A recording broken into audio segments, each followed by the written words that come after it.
Hello guys, welcome to my channel Sophia art classes. हम पढ़ा रहे थे आधुनिक काल की चित्रकला, यानी कि आधुनिक चित्रकला, जिसमें आज हम पढ़ाएंगे आधुनिक काल के सभी चित्रकारों के बारे में। जिसमें आज हमारा टॉपिक है राजा रवि वर्मा, जिनका जन्म 1848 में हुआ था और उनकी मृत्यु 1906 में। इनका जीवन परिचय। भारतीय चित्रकला के क्षितिज पर राजा रवि वर्मा का उदय यशस्वी चित्रकार के रूप में हुआ। इनका जन्म 29 अप्रैल सन 1948 को त्रावणकोर के एक गांव में किलीमानूर, केरल में हुआ था। इन्हें बाल्यकाल से ही चित्र बनाने का शौक था। इनके मामा तंजौर पद्धति पर चित्र बनाते थे। राजा रवि वर्मा पर इनका गहरा प्रभाव पड़ा। ये त्रावणकोर राजघराने से घनिष्ठ संबंध रखते थे। इनकी शिक्षा दीक्षा संस्कृत में हुई।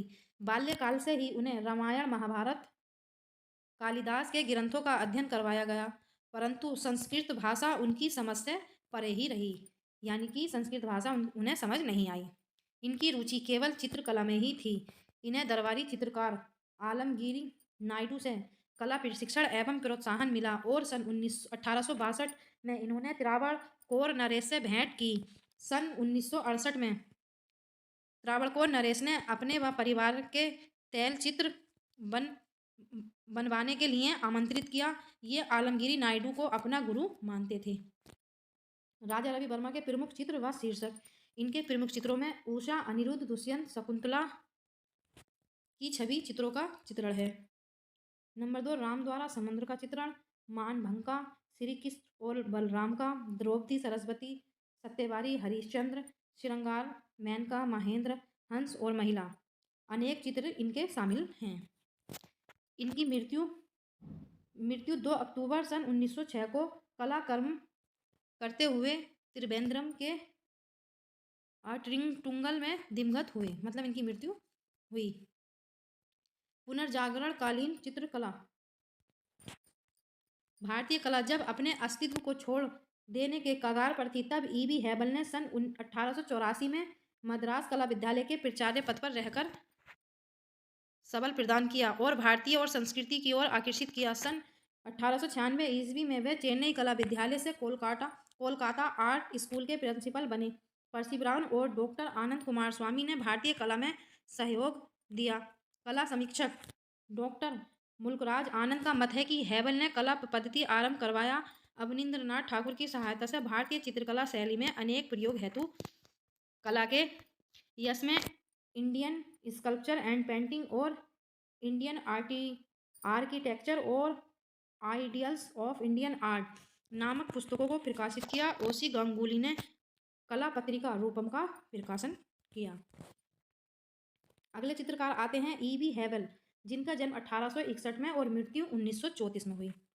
ई.बी. हैबल एक ऐसे अंग्रेजी कला समीक्षक थे जिन्होंने न केवल भारतीय कला समीक्षक की दिशा बदली, आधुनिक भारत के संस्कृति को पुनर्जागरण को एक परिपक्व स्थान दिया। हैबल ने अपना जीवन एक पेशेवर अध्यापक के रूप में शुरू किया था, किंतु कला संबंधी अध्ययन में विशेष रुचि के कारण असफल हुए और सन 1884 में सर्वप्रथम उन्होंने चेन्नई कला विद्यालय में कार्यभार संभाला था और फिर सन 1896 में उन्हें कोलकाता स्थानांतरित कर दिया गया, जहां पर उन्होंने प्रिंसिपल के पद पर कार्य किया।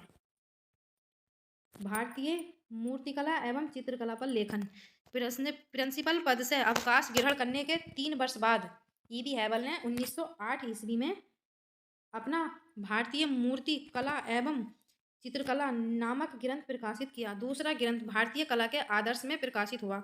इस प्रकार ई.बी. हैबल ने सन 1920 में अपनी प्रारंभिक रचना हैंडबुक ऑफ इंडियन आर्ट 4 वर्ष बाद भारतीय कला विद्यालय में प्रकाशित किया। इनकी बंगाल शैली। अवनींद्रनाथ के साहसिक क्रांतिकारी विचारों एवं ई.बी. हैबल के भारतीय कला के प्रति उदार व्यवहार ने बंगाल शैली को जन्म दिया। असित कुमार हलदार ने देश के अनेक भागों में टैगोर शैली का प्रचार प्रसार किया। बंगाल शैली के चित्र पारदर्शी, बॉस, ओपेक सभी तकनीकों से बनाए गए हैं। अगले चित्रकार हैं अवनींद्रनाथ ठाकुर या टैगोर, जिनका जन्म 1871 में हुआ और मृत्यु 1951 में हुई। अवनींद्र ठाकुर अवनींद्रनाथ ठाकुर भारतीय एवं पाश्चात्य कला की एक ऐसी कड़ी थे जिन्होंने भारतीय कला को विदेशी दासता से मुक्त कराकर एक नवीन मार्ग प्रदान किया। अपनी अवनींद्रनाथ ठाकुर का जन्म 7 अगस्त 1871 ईस्वी को जन्माष्टमी के दिन पूर्वी बंगाल के जोड़ासांको प्रांत में एक ठाकुर परिवार में हुआ था। बाल्यकाल से ही अवनींद्र को कला के प्रति रुझान था। आरंभिक शिक्षा विद्यालय से प्राप्त करने के बाद घर पर उन्होंने संस्कृत, फारसी आदि भाषाओं का ज्ञान प्राप्त किया। वह संगीत की शिक्षा भी ग्रहण की।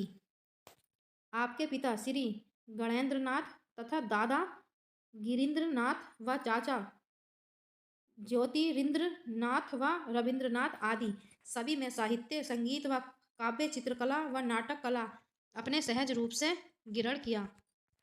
सन 1881 से 1890 तक आपने संस्कृति कॉलेज से शिक्षा ग्रहण की। इस प्रकार अवनींद्र बाबू ने सन 1895 तक ही यूरोपीय शैली में कार्य किया, जिसका प्रभाव सन 1895 से 1900 ईस्वी के बीच बने चित्रों पर स्पष्ट दिखाई देता है।